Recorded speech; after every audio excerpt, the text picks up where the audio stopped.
Philosophie bantoue du père Placide Tempels, chapitre 7, la philosophie bantoue et notre mission civilisatrice. 7. Le christianisme a-t-il failli dans sa mission civilisatrice des Bantous ?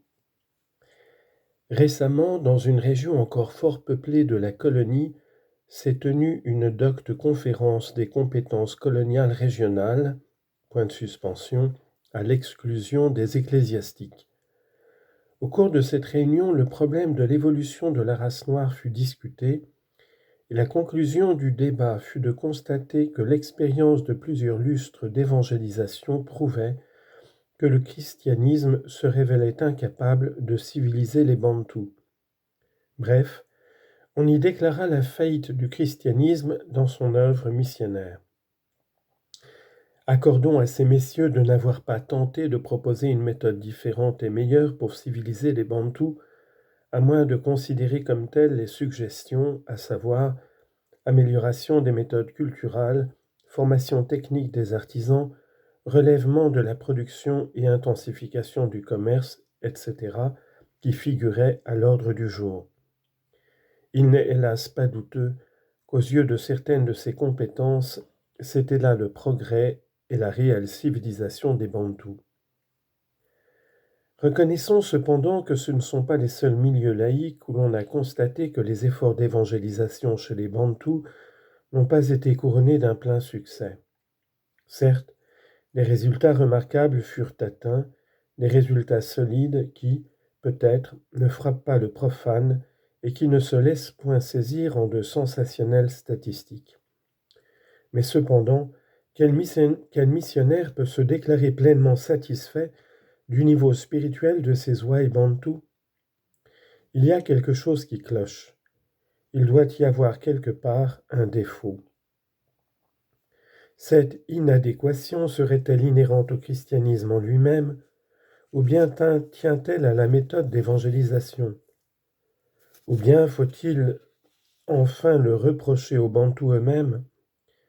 Irons-nous conclure que les Bantous ne sont point susceptibles d'accéder à la civilisation? Pour celui qui adhère à cette dernière opinion, il n'est qu'un conseil, c'est d'éliminer systématiquement les Bantous, ou plus prudemment, de boucler ses malles pour rentrer en Europe.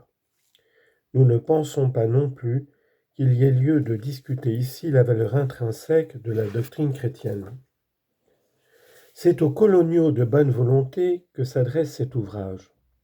Nous voyons chaque jour les heureux présages de l'intérêt grandissant que porte la classe intellectuelle de la colonie à prendre à cœur sa réelle mission de guide.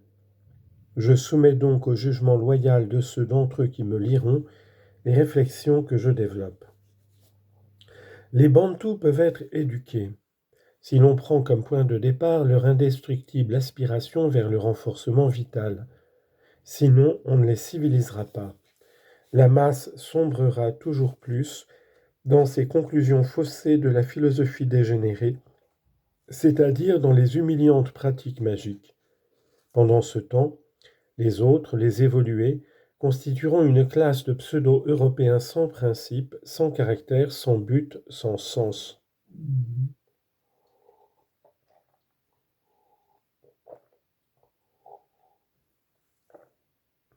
On objectera, admettons que cette aspiration de renforcement vital se trouve à la base de toutes les propensions des Bantous, mais où cela nous mène-t-il? À quoi rime cette conviction? Ce thème de la puissance vitale n'est en somme qu'un produit de l'imagination bantoue, une idée subjective ne répondant pas à une réalité.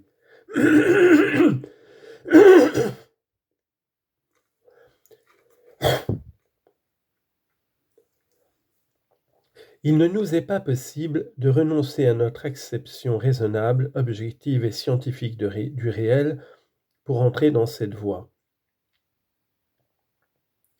Or, si cette idée n'est pas, elle ne peut constituer une fin, elle ne peut être retenue comme norme, elle ne peut pas conduire au réel. La valeur de cette objection est indiscutable du point de vue purement rationnel.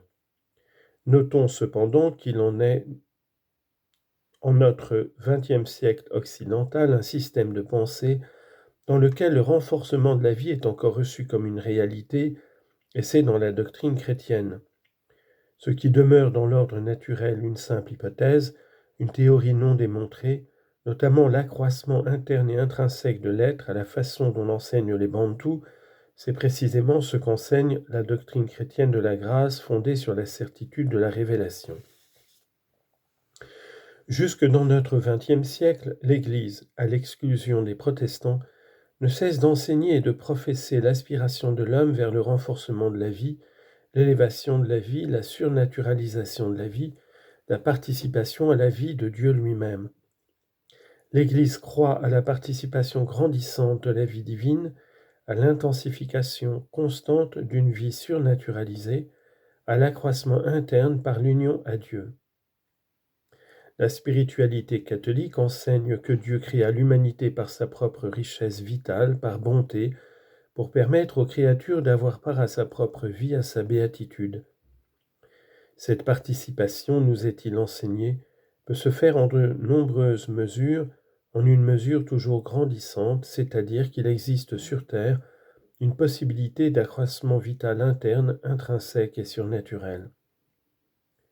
Cette doctrine spirituelle intense, qui anime et alimente les âmes au sein de l'Église catholique, trouve une analogie saisissante dans la pensée profane des Bantous. Nous aboutissons ainsi à cette conclusion inouïe que le paganisme bantou, l'antique sagesse bantou, aspire du fond de son âme bantou vers l'âme même de la spiritualité chrétienne. Ce n'est que dans le christianisme que les bantous trouveront l'apaisement de leur nostalgie séculaire et la pleine satisfaction de leurs aspirations les plus profondes. Le christianisme, et notamment dans sa forme la plus haute et la plus spiritualisée, est le seul assouvissement possible de l'idéal bantou. Il suffira d'exposer la pérenniale doctrine en termes de la pensée bantou, de faire ressortir le caractère du renforcement vital et de l'élévation vitale de l'orthodoxie chrétienne. Si ce n'est par une civilisation chrétienne que les Bantous peuvent être élevés, ils ne le seront par aucune autre civilisation. L'européanisation des masses ne peut que tuer le bantouisme. Mais comme le christianisme a pu informer une civilisation occidentale, il contient dans la vérité de sa doctrine les ressources pour opérer la christianisation de la civilisation bantoue.